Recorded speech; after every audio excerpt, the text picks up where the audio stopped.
Well, welcome to Money Market, a Bank of Tampa podcast. We highlight the businesses, expert business advice, the local economy, and points of interest in the Tampa Bay market. Follow us on YouTube, Spotify, Apple, or wherever you find your favorite podcasts. And please share this episode with a friend or colleague. I am your host, Owen Lefebvre, the Pinellas County Market President for the Bank of Tampa, Tampa Bay's oldest and largest community bank. Today's guest presides over a beautiful land where the water is clear, the sand looks like white powder, and where the beaches are voted some of the best in the world. We are joined today by the illustrious mayor of Clearwater, Mayor Bruce Rector. Bruce, thanks for joining us. Great to be here. So let me start on congratulate you not only on your election, but you were also recently appointed to the Republican Mayors Association. Talk about that. Yeah. Well, it's organized by the mayor of Dallas, Texas, and Eric Johnson, and he converted from being a Democrat to, I say converted, but he switched from being a Democrat to a Republican while he was in office. But he's currently the Republican mayor of the largest city in the United States. So he supported me during my campaign and that association, and then after I got elected, they asked me to be on their board of advisors. So that's been great. It's been networking with mayors around the country, get the best and brightest ideas from around the country and bring those back to Tampa Bay, but also looking how we can influence more communities around Florida and around the United States to adopt business-friendly, conservative leadership.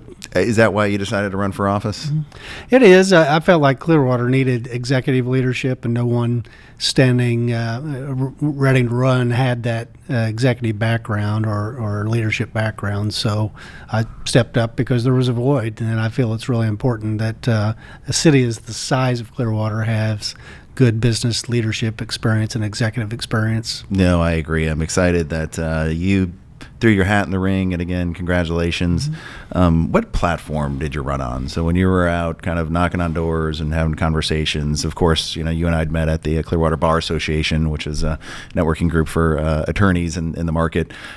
What were you sharing that you were going to do for the city of Clearwater?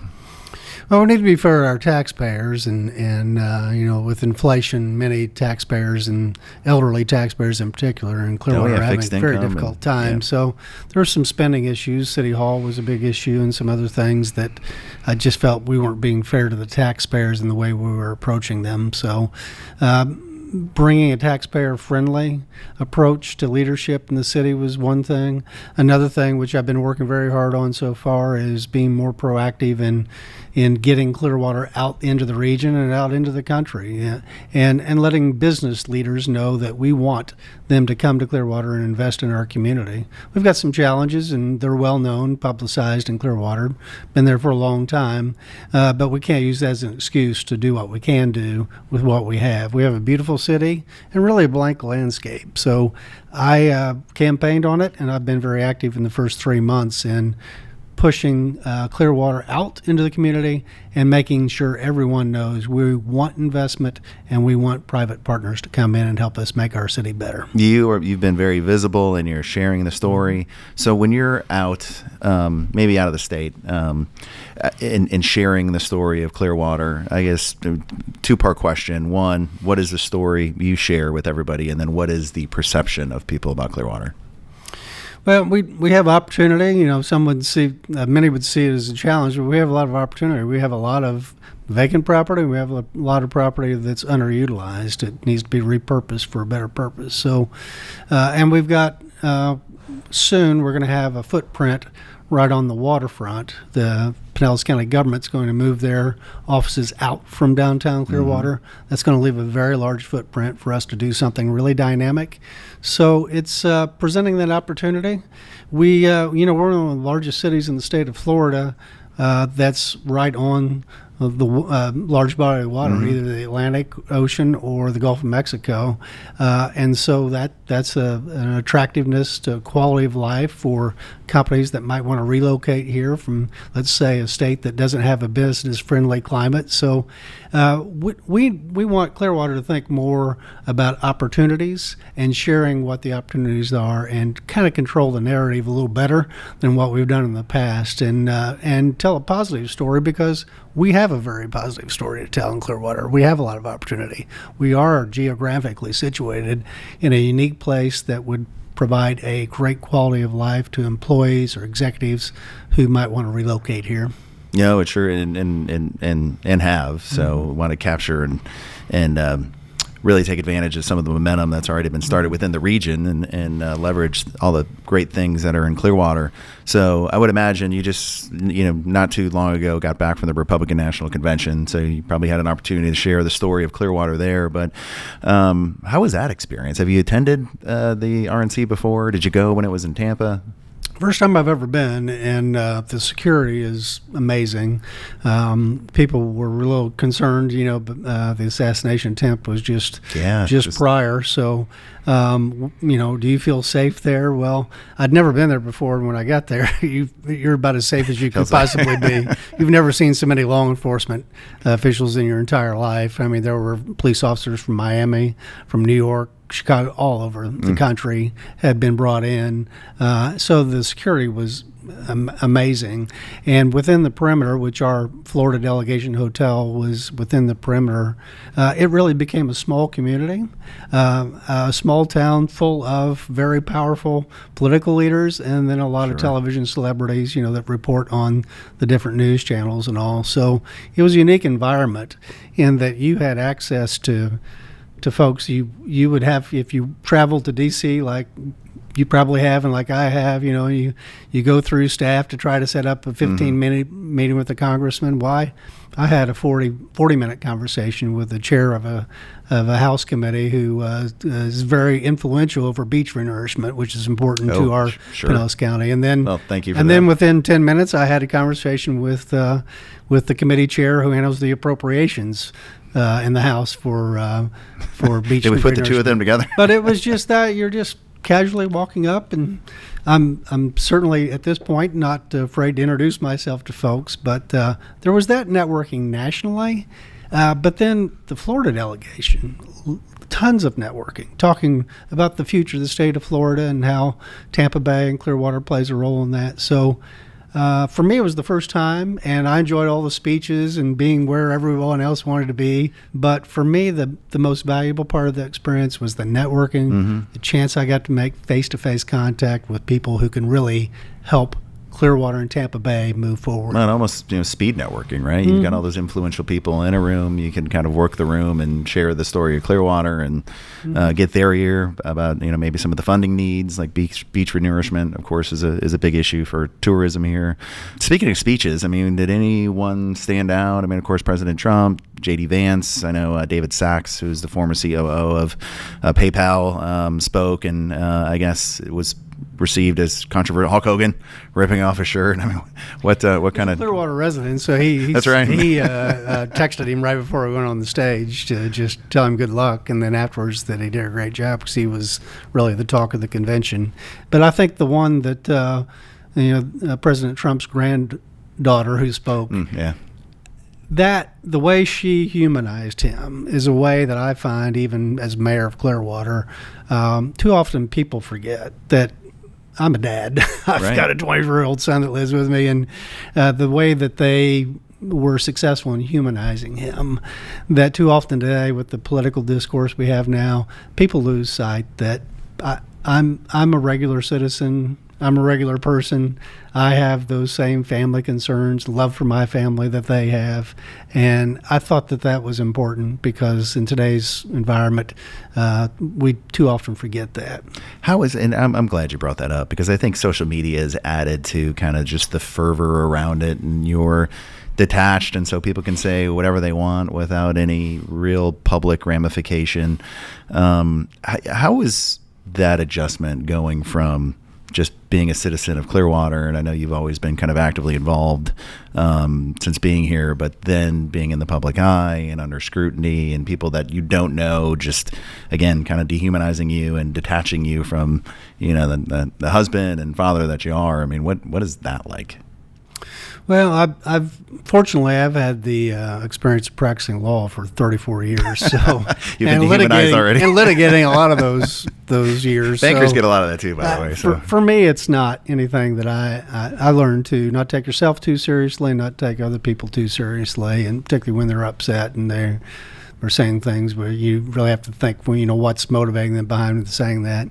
I do think it's unfortunate for others. We've had some meetings in our city here recently where we've had staff members put in a bad spot, and for them, they just were hired to do a job for the city. So I hate to see that because I signed up for it. I ran for office, and certainly political campaigns nowadays, you better be pretty tough to get through a campaign.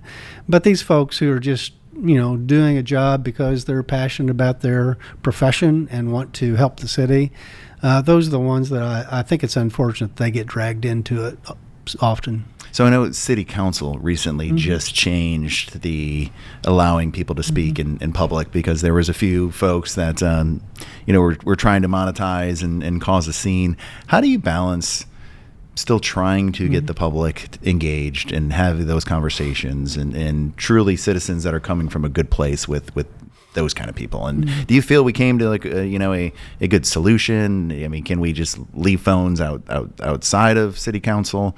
I mean, what's your general thoughts on how that played out? Well, the biggest thing in Clearwater, we just tried to protect local citizens and their right to speak. Sure. And so we've had folks driving from 4 hours away who have a YouTube channel that are monetizing it. Right. And so what we're trying to do is find a path forward so that we truly are having a city meeting about city business and we don't have folks coming in with a separate agenda, in this case a commercial agenda, that's drowning out or making these folks reluctant to come. Can you require they need to be citizens, or is that? Well, we're looking at that, and we're looking at other municipalities, what they've done to kind of control it. When our council rules or protocol or procedure were written in the 1970s, nobody envisioned what you just talked about, how vitriolic social media would become. And we get crazy mail. I got one just last night, and usually it has no name to it, and usually it has they don't identify where they're from. We've traced them, police have, to Switzerland and all over the world. Oh wow! But it's that not having to talk to somebody face to face. That social media, and some people say it's destroying our country. And in some ways it is, because folks are saying things and doing things that they would never say if they were sitting across from me like you and I are right now. Right. And it's become so impersonal that it's really become dangerous, particularly if you get sucked into it and you take it too seriously. Oh, it's easy to, especially I've had some conversations in Twitter that just went down the rabbit hole. And the biggest concern for me is kids. I mean, it's, we've seen a teenage suicide rate, skyrocket here. And a lot of it's just this hateful speech that, I'm age 60 and I've been practicing law for 34 years, so I know kind of where to place it. But some of these kids don't. And today, with our culture and social media, where their identity too often is tied to social media, it can be really rough. And I think all the more important, we've just got to get a better handle as a society on the proper place for that with our kids. And parenting. I am a father of 4 teenagers, and so we have spent, I think appropriately so, but just an inordinate amount of time talking about social media presence and how you engage people and how you respond to things. And it's not easy. I mean, neither one of us really had to deal with when we were growing up. I do want to talk about a win for Clearwater, but Coachman Park and the Bay Care Sound, all reports, I mean, that win is well as it could have gone, and it's an amazing experience. I mean, do you feel the same? It came out fantastic construction wise. I mean, just really we hit a home run on it. Now what we have to do is we have to maximize it. I mean, the community put $84 million into the entire park and the amphitheater. We just need to make sure it's fully used. So we're working on a plan to do that, to make not just the amphitheater more fully used, but also the large green we have outside the amphitheater. That green, we've had a successful monthly market there with 100 vendors, or over 100 vendors, many Saturdays when we've held it. That's got good and then energy. we had the Purina Dog Challenge, which was a nationally televised event, which came out fantastic on television on NBC. But that's the kind of event that would work very well in that space, give us some national notoriety. But we need more of that. So we're working on a plan to go out there and recruit more of those events. Okay. And so right next to that, you had mentioned, the city of Clearwater moving outside of downtown, but City Hall's right there, and the Bluffs project. And I know that's kind of recently been reconfigured as a result of increasing construction costs, but still planned for 400 apartments and another 400 to 500 parking units and a hotel going in. And a hotel, soon, that's right. Which I'm told will be a Hilton flag hotel, one of their signature properties, their boutique brands. But we're excited about that. The construction on the hotel should start here in by the end of the year. Okay. And then there's going to be a beer garden or some type of that entertainment space within that building. And then the residences you're talking about will come along sometime next year. And then the county properties, which the county's not ready to move out today or tomorrow, but they're certainly planning to over the next 4 years to move out. That's going to leave us a huge footprint down there on the waterfront for us to do something really dynamic, really a game changer for Clearwater.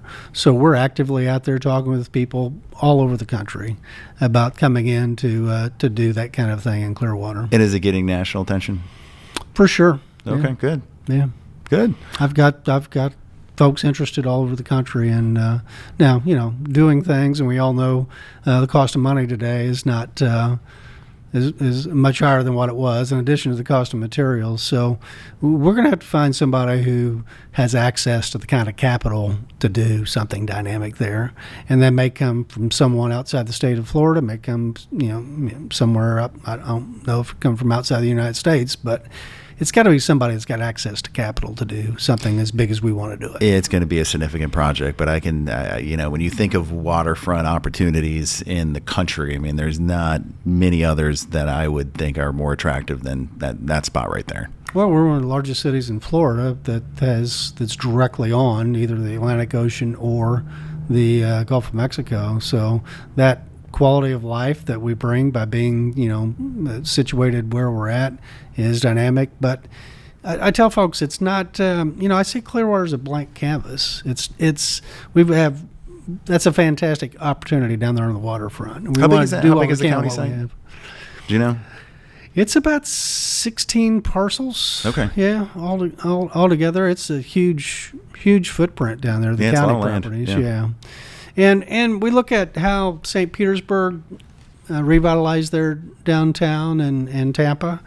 St. Petersburg started with Beach Drive. They started on their waterfront and worked up Central Avenue and up into the city.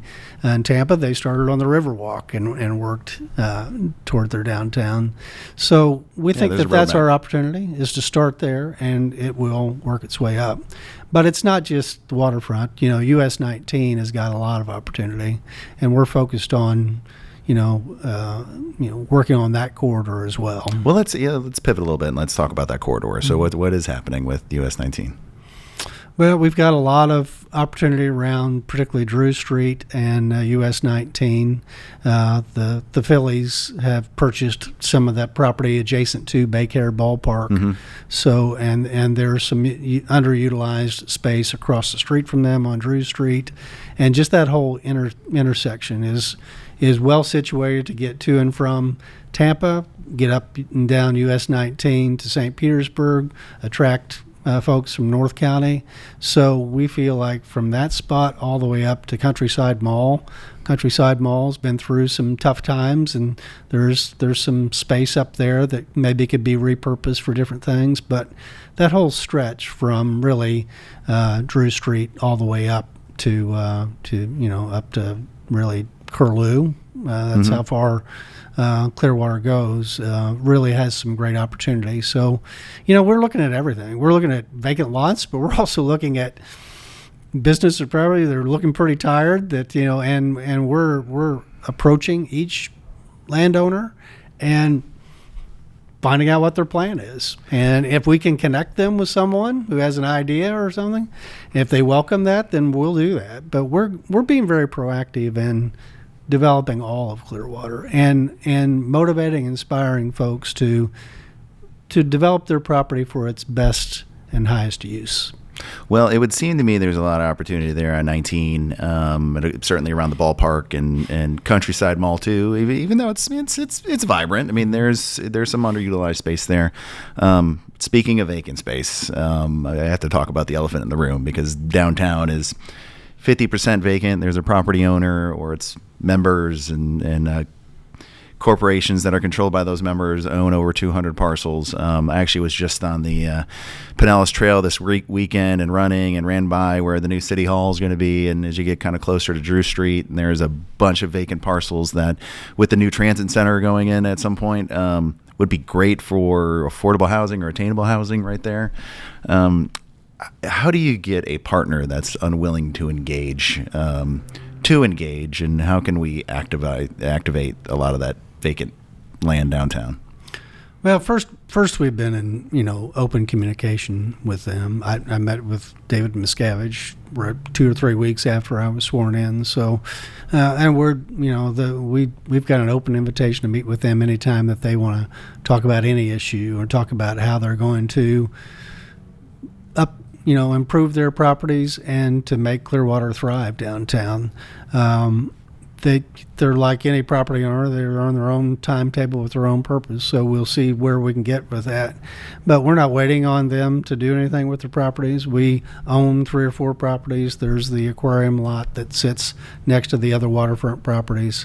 There's the Bluff properties, which we just talked about with the hotel and the apartment building, and then the county properties. So we're eager to talk with them about, finding solutions, finding ways we can maybe not partner, but at least both in our own way make downtown thrive. But I think that, I've shared all along, I'm open to ideas. Sure. And we've shared that with them, and I shared that with them in the meeting I had with them. And you feel like they were receptive? We want to move forward. There's been a lot of history, 35 years they've been in Clearwater, and some hard feelings among citizens that for maybe legitimate reasons, maybe not, but a lot of hard feelings. So, and hard feelings on their end. They feel like certain things they've not been treated fairly in Clearwater. But I'm encouraging us and them to put all that behind us and let's just talk about what's the going path forward. Right. They're going to have a place in Clearwater. No one disputes that. We just need to understand, come to an agreement on what their space is going to be, and then find out how we can revitalize and make the rest of the property that they have that really doesn't fit within their mission, make that thrive. Have they shared any potential plans and what they would like to see downtown? They were very public, I think, in 2017 about some plans they had, and they shared those with me. They were plans that they had shared publicly before. Mm-hmm. We got to get going on some of that stuff. Sure. if to make it to make it happen. But they have had, and they've spent quite a bit of money on architectural drawings and plans for revitalizing that corridor. We just got to come to an agreement on when it's going to happen, and hopefully, when we develop our waterfront properties, then they'll see an opportunity themselves to develop some of their properties. Well, kudos to the city and city council and your leadership too, just forging ahead. Mm-hmm. No reason. Who knows when they'll start to activate some of those properties or not? But I mean, the city has an amazing opportunity to continue to activate and build on the success of Coachman. So I love the plan. Part of, focusing on the water is the marina is getting a much needed overhaul as well. So do you want to share a little bit about that? Yeah, we're spending $43 million to upgrade the marina, which is a lot of money. Originally, it came in around $19 million 2.5 years ago, and it's skyrocketed since. So cost of materials, and then I think they discovered some things that were really dated, incredibly dated, that they needed to repair just to make it safe for use going forward. Like the seawall is collapsing. So and somehow we got from $18 million to $43 million. It's actually 48 until we value engineered it some. But thanks for saving us $5 million. But since the 1950s, it's essentially as it is today, and so a lot needed to be done there. But that marina is so critical to our tourism industry and our quality of life in Clearwater. So it's well past due, but definitely something we need to do. No, absolutely. So speaking of that, it is the golden goose. How do we preserve the quality of life for the residents?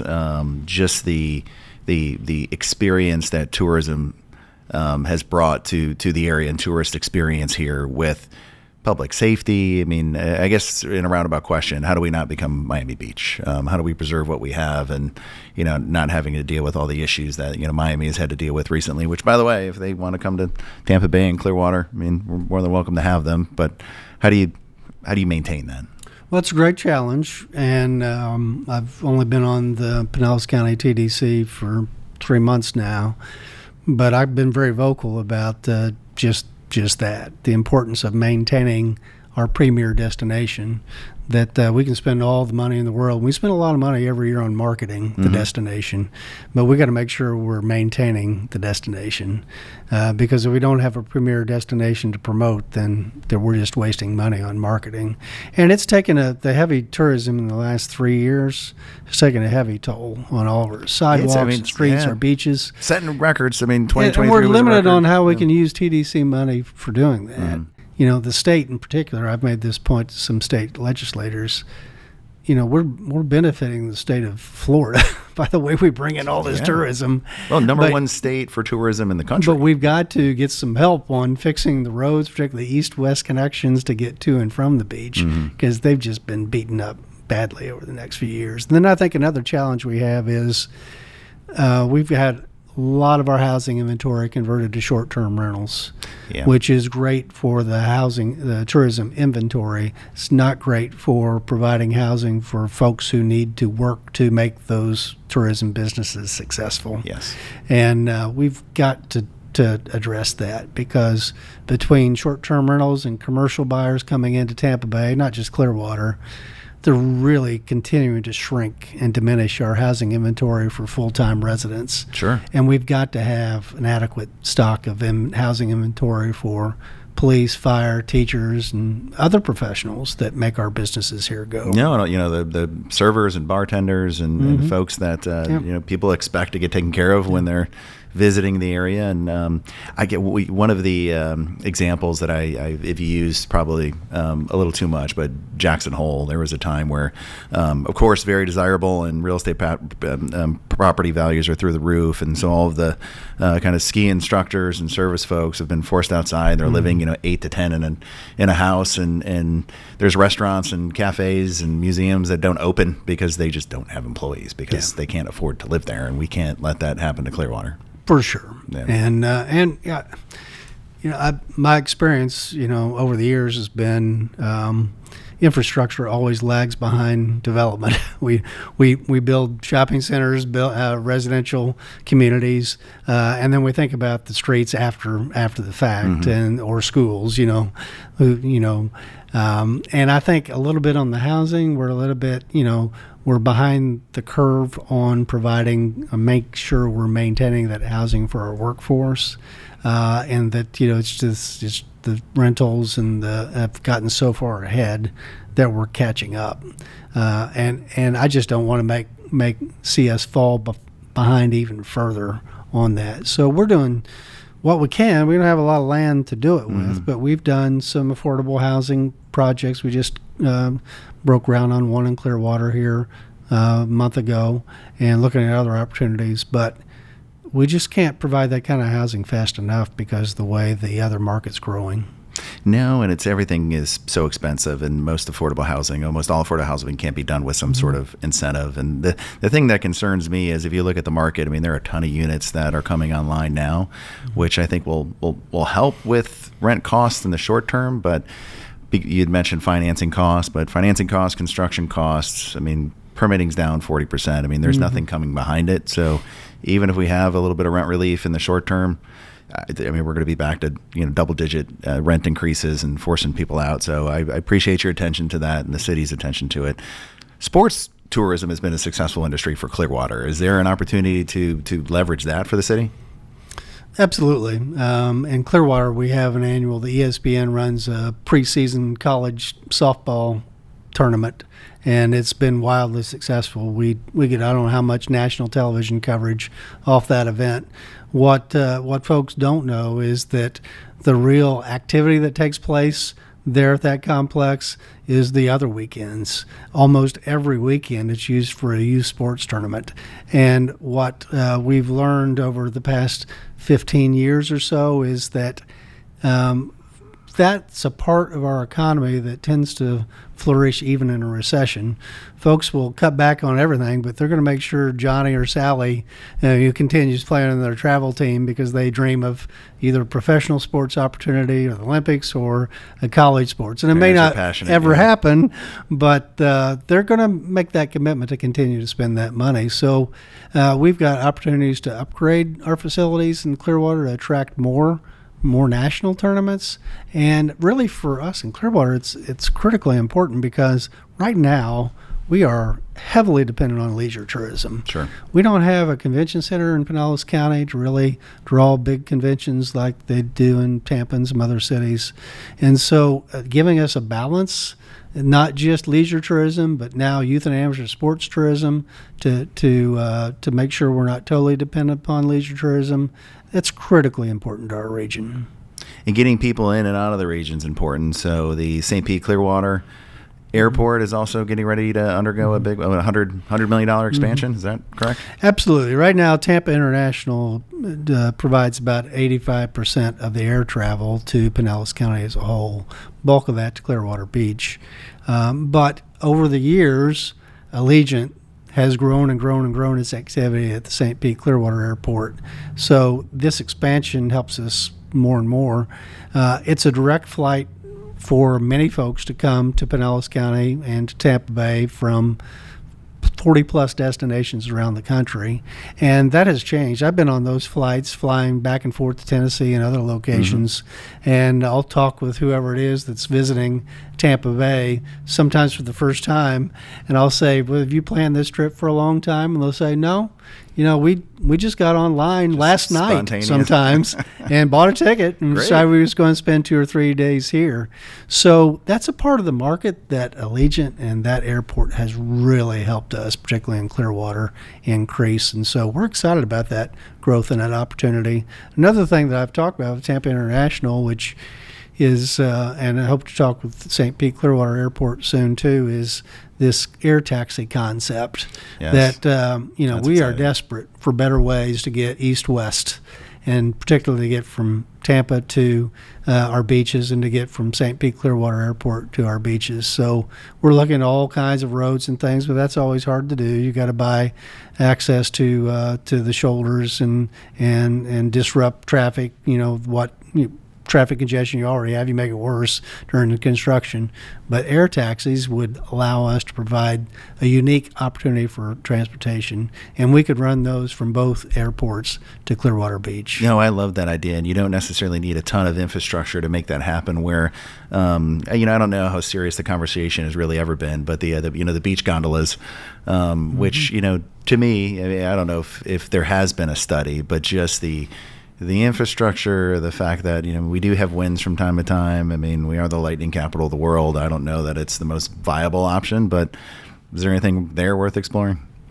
Well, FDOT's done a study on that, and so I'm anxious to see what the results are of that. And then I've talked with some other, I think the cost of those types of opportunities are so high that, and it's another area I want to investigate more is P3 opportunities. We've got to get private partnerships going on some of these projects. I know that's been successful in other places in Tampa Bay, but we can't put that burden on the taxpayers. But if we can find a private partner to partner with us to make that happen, then I've already talked to a couple of them on doing something like that from downtown Clearwater out to the beach, then I think that's definitely something we'd look at. But we're looking at everything. We've got. I think we have to. We've increased our hotel density out on Clearwater Beach, exponentially. We've got to improve our transportation east and west. Agreed. 4 years from now, when you're looking back, what would you consider your administration being a success, having accomplished? Well, I told somebody the other day that it may be the things that I would be most proud of are things that I may not be around to see. Talk with Mayor Castor and Mayor Welch about, particularly transportation projects, talking about improving that I-4 corridor from here in Orlando.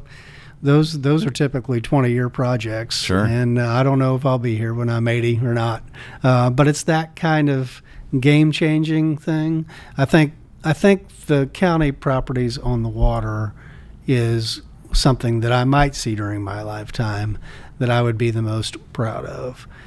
If we can get something really dynamic, something that's maybe internationally known, the way we develop that county properties on the waterfront, that would be the thing that I think would potentially change Clearwater for generations to come, maybe activate the rest of downtown Clearwater, and that would be something that I would probably be the most proud of at the end of my term. No, absolutely. Well, I look forward to cheering you on and the city on and making that happen. Mr. Mayor, anything else you want to add before I let you go? No, I just, I'm 3 months in, so you might think I might be a little jaded about serving in political office. Certainly, you get your bumps and bruises when you're in my spot.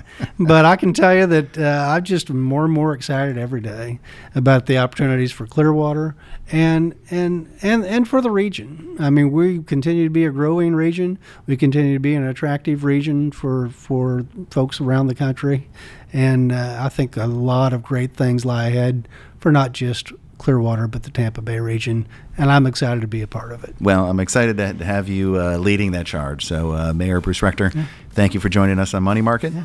If you have any questions or a future show idea or would like to be a sponsor, you can send us a message at moneymarket@bankoftampa.com or find us on LinkedIn, X, Facebook, and Instagram at bankoftampa.com and online, of course, at bankoftampa.com. Thanks for tuning in. Thanks for subscribing, and we'll see you around in the Money Market.